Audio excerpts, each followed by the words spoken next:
GPD says it's not enough to put your purse or wallet underneath the seat or hiding it in the glove box. But if you have to keep something valuable in your car, GPD recommends locking the door and closing the trunk.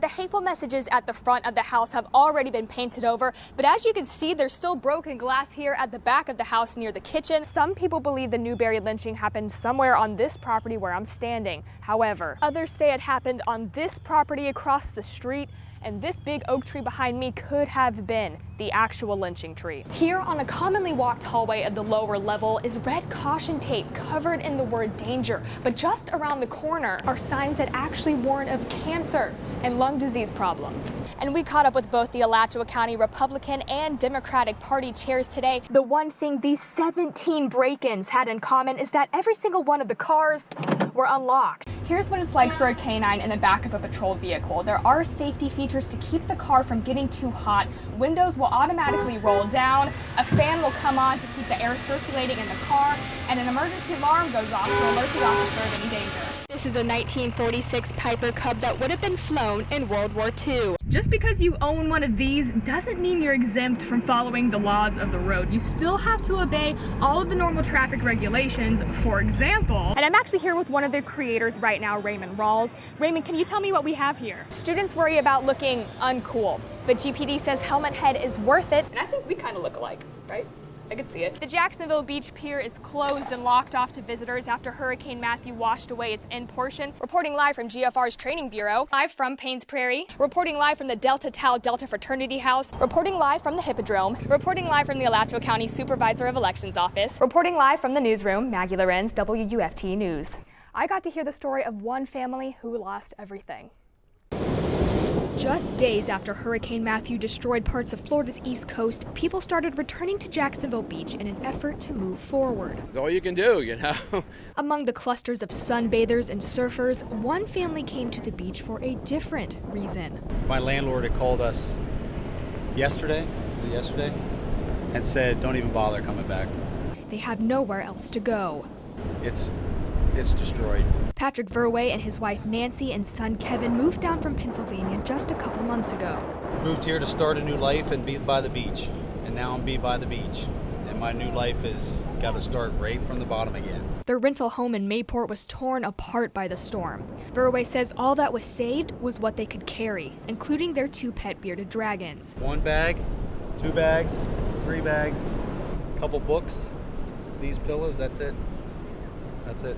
With their neighborhood closed, they came to the beach to reflect. Actually seeing people walking around and getting back to their normal routine is actually comforting. And people were going back to their normal routines, some collecting whatever they could find buried in the sand. Silver and gold, that's what it's all about. That's what it's all about. And some collecting the broken pieces of a treasured landmark.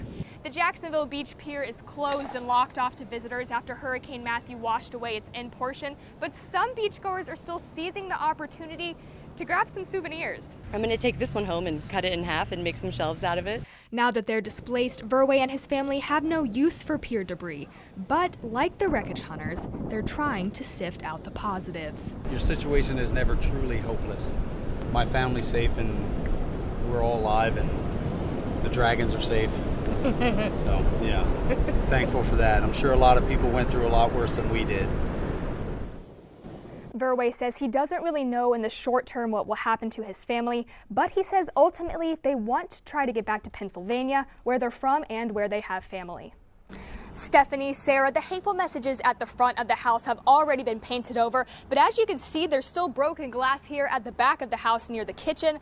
All of this happened over a weekend when post-election tension was running high in Gainesville.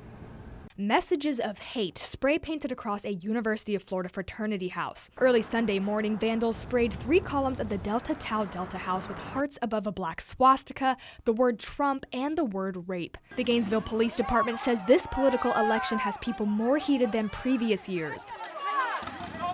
In other elections, we have had, from both sides, some different issues, but this one in particular, not just in Gainesville, but around the country, has offered some increased tensions. GPD is investigating the vandalism, and Tobias says so far there are no leads. In a Facebook post, members of Delta Tau Delta say the crime may be related to a political protest that happened along University Avenue Saturday. Members waved a Trump flag outside the house and shouted back at anti-Trump protesters. The president of Delta Tau Delta declined to comment on camera, but UF students I spoke to shared similar views of the situation. People need to realize that staying divided and violence towards each other and defacing property isn't going to change the election. Regardless of who won or what you believe, like hostility against another person is just never the right way to go. Responding to something you don't agree with more violence and vandalism and hateful symbols, especially if the pro-Trump group wasn't doing anything to incite more violence, isn't really the right way to go about. UF President Kent Fox released a statement on Twitter saying he denounces all symbols that hurt or disparage. GPD estimates the damage to be about $1,400. In the state of Florida, criminal mischief becomes felony if the total damage exceeds $1,000. GPD is urging anyone who has information on the vandals' identity to contact them. Reporting live from the Delta Tau Delta Fraternity House, Maggie Lorenz, WUFT News. Commissioners voted unanimously to place memorial markers to remember those lynched in Alachua County. The report documents 331 lynchings in Florida. Per black capita, more African Americans were lynched in Florida than any other southern state. The report has 19 lynching deaths on record for Alachua County, third most in the state behind Orange and Marion counties. One of the most notorious cases was in Newberry. It was 100 years ago, but still something that's very sensitive to bring up. Born in 1932, Freddie Warmack has lived in Newberry his entire 84 years of life. Things have changed now. It's getting better, but it could be better. As the first African American to be elected mayor of Newberry, he's seen race relations in the city change dramatically over the decades. Get him a hat like me, Freddie. I remember the time that one section of town you couldn't go in, and you couldn't go to the bank and borrow money, or you couldn't go to the restaurant, all those things I can remember. Warmack also remembers the stories told from elders and neighbors who lived around him. Stories of horrific crimes committed in Newberry in the early 20th century. In August of 1916, 6 people were lynched by a mob. 1 was shot, 5 were hanged. Now, 100 years later, the Alachua County Commission is moving forward with efforts to memorialize the lives of lynching victims. These were things that terrorized a whole segment of our community, and the repercussions are felt today. The Equal Justice Initiative has recorded 19 people lynched in Alachua County between 1877 and 1950. Something that we just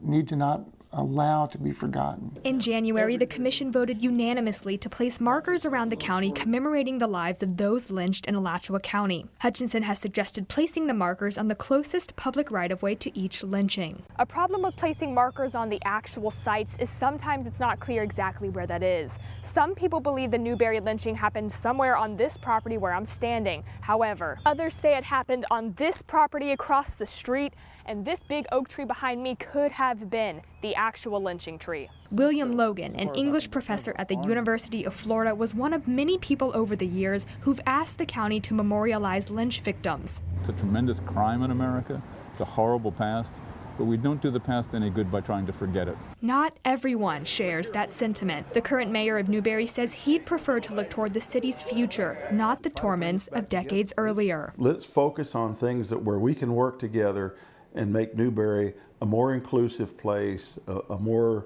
loving place. He says he doesn't feel like a lynch victim memorial would bring the community together in a positive way. I just don't think it's a move towards unity to focus on a part of our past that we all wish didn't happen. It happened.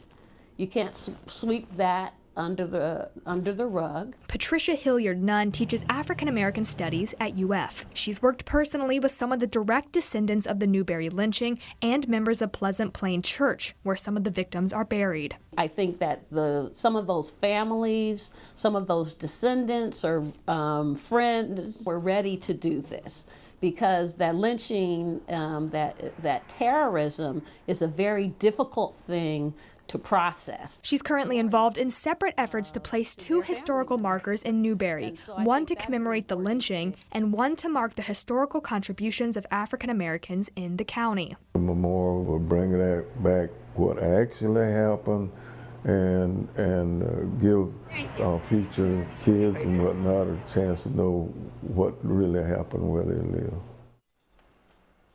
The County Commission will hold a series of public meetings for input on the memorials, the first being tonight at 6 p.m. Commissioners want residents to decide how they should look and what they should say. Hutchinson anticipates the funding will most likely be raised privately through donations. Great report, Maggie. Thank you so much.